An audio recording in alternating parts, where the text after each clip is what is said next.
এই ভিডিওতে থাকছে মায়াপুরের ওয়ান ডে ট্রিপের সম্পূর্ণ information.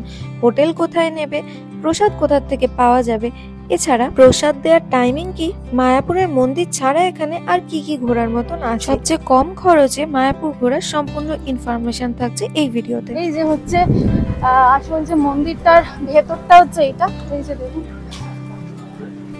Krishna Hare Hare I love Mayapur লেখা। এটা একটা হোম মানে থিয়েটার লেখা আছে, মায়াপুর মুভি থিয়েটার। দেখুন কত বড়, মানে ক্যামেরার কথাটা বোঝা যাচ্ছে জানি না, বাট অ্যাকচুয়ালি সরাসরি দেখলে কিন্তু প্রচুর বড়। আমি অঙ্কনা আর আপনারা দেখছেন আমার চ্যানেল দেশান্তরী ব্লগস।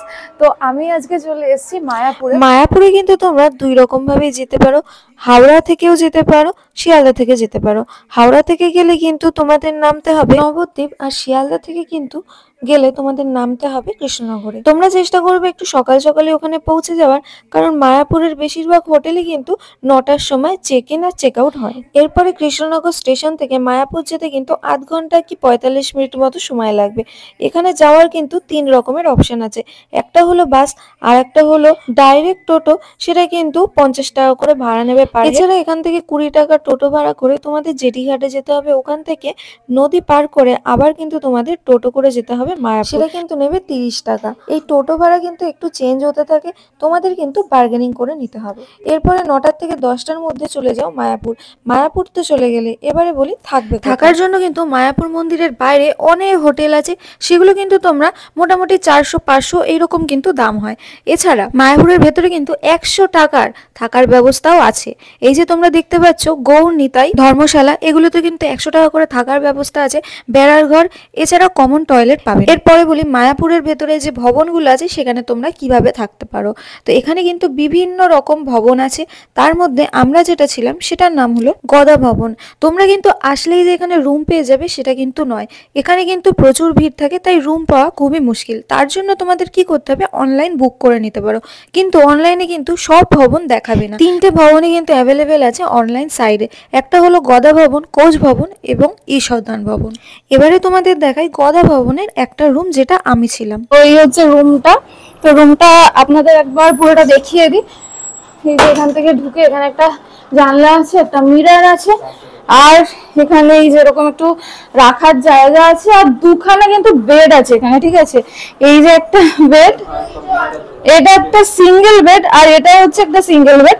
তো এই দুটো হচ্ছে বেড আছে এখানে। এই যে রুমটা আপনাদের দেখালাম এটা কিন্তু 400 টাকা করে, আর এখানে কিন্তু কোনো রকম বাথরুম নেই, মানে অ্যাটাচ টয়লেট নেই, এটা কিন্তু কমন ওয়াশরুম আছে। যেটা অ্যাটাচ ওয়াশরুম সেটা কিন্তু 650 করে দাম। এবারে যেটা কমন টয়লেট সেটা কিন্তু লেডিস আর জেন্টস দুটো আলাদা ওয়াশরুম আছে, সেপারেট করা। 4টে করে ওয়াশরুম আছে লেডিস আর জেন্টসে, আর 4বার করে কিন্তু দিনে 4বার করে ওটা কিন্তু পরিষ্কার করা হয়। রুমগুলোর টাইমিং হচ্ছে সকাল 9টা থেকে রাত 9টা পর্যন্ত। আর এখানে দেখো আমাদের রুমের কমল ব্যালকনি থেকে কিন্তু এখানে মন্দিরটা পরিষ্কার দেখা যাচ্ছে, খুবই সুন্দর এই ভিউটা। হোটেল তো নিয়ে নিলে, এবারে বলি খাবে কোথায়। খাওয়ার জন্য বেস্ট অপশন হচ্ছে মায়াপুরের ভেতরে বিভিন্ন ধরনের প্রসাদ পাওয়া যায়, তোমরা কিন্তু সেখান থেকেই খেতে পারো।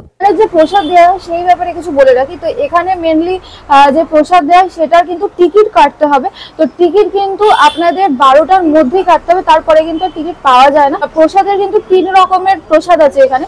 একটা সবচেয়ে কম যেটা, সেটা হচ্ছে 80 টাকা। 80 টাকায় হচ্ছে নিচে বসে খেতে দেওয়া হয়, ওখানে কোনো চেয়ার টেবিল থাকে না। তো নিচে বসে যে খাবার দেয় সেখানে অনেক রকমের আইটেম থাকে। তো এটা গেল একটা। আর তারপরে হচ্ছে 150 টাকার একটা প্রসাদ থাকে, সেটাতে হচ্ছে আপনার চেয়ার টেবিলে বসে খাওয়া দাওয়ার আর কি ব্যবস্থা থাকে। আর আরেকটা যে প্রসাদ থাকে সেটা হচ্ছে 400 টাকার মানে একটা প্রসাদ থাকে। তো 400 টাকাটার মধ্যে কিন্তু আপনার ওই যে খাবার দাবার বললাম তার মধ্যে আরো অনেক কিছু কিন্তু অ্যাড থাকবে, পুরো একটা থালি থাকবে। প্রসাদ দেওয়ারও কিন্তু একটা টাইম আছে, সেটা হচ্ছে 1টার থেকে 2টোর মধ্যে কিন্তু আপনাদের প্রসাদ খেতে যেতে হবে, তারপরে গেলে কিন্তু আর প্রসাদ পাওয়া যাবে। এরপরে হোটেল থেকে ফ্রেশ হয়ে চলে যাও তোমরা মন্দিরে ঠাকুর দর্শনে। এই মন্দির কিন্তু ক্লোজিং ওপেনিং টাইম আছে, সেই সম্বন্ধে একটু বলুন। মন্দির কিন্তু ভোরবেলা 4টের সময় ওপেন হয়, আর তারপরে কিন্তু দুপুর 1টার সময় আবার ক্লোজ হয়ে যায়। 1টার থেকে 4টে অবধি কিন্তু বন্ধ থাকে, তারপরে কিন্তু 4টে থেকে 8:30 অবধি মন্দির ওপেন থাকে। তো এই হচ্ছে মন্দিরের ক্লোজিং আর ওপেনিং টাইম। 1টার মধ্যে ঠাকুর দর্শন করে চলে আসো প্রসাদ খেতে। প্রসাদ খেয়ে হোটেলে একটু রেস্ট নিয়ে তারপরে বেরিয়ে পড়ো এখানে আশেপাশে ঘোরার জন্য।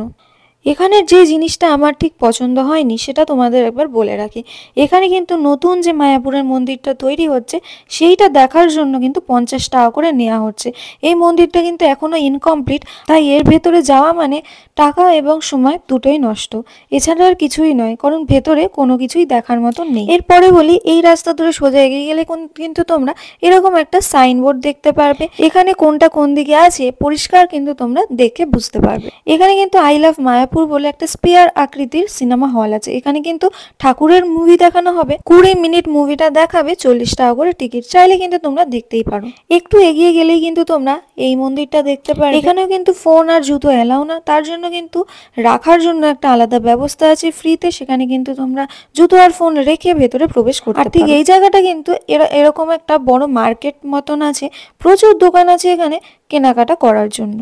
তারপরে ওখানে কিছুটা সময় কাটানোর পরে ব্যাক করে এসে তোমরা চলে আসো এখানে কিন্তু একটা বড় পার্ক আছে, বসার জন্য খুব সুন্দর একটা ব্যবস্থা আছে।